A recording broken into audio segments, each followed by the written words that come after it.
रातों में तुझे याद बहुत आती है,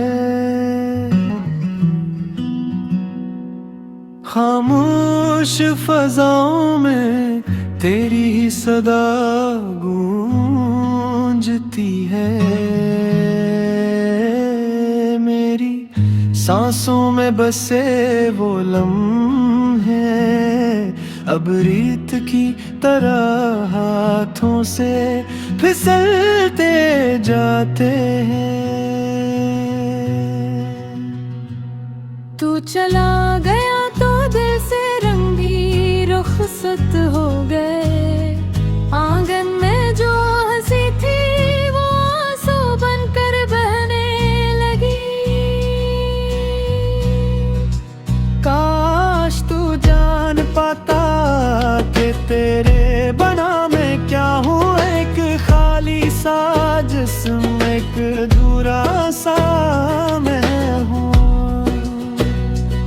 तेरी बातों का सहर आज भी कायम है, तेरे झूठ भी कभी कभी सच से ज्यादा सच्चे लगते थे।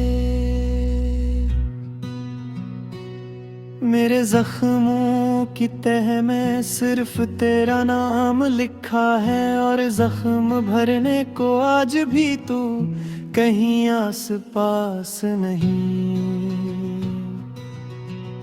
रातें पूछती है कहाँ है वो शख्स जो तेरे औखों पुत मंच कर खुद रोया करता था है।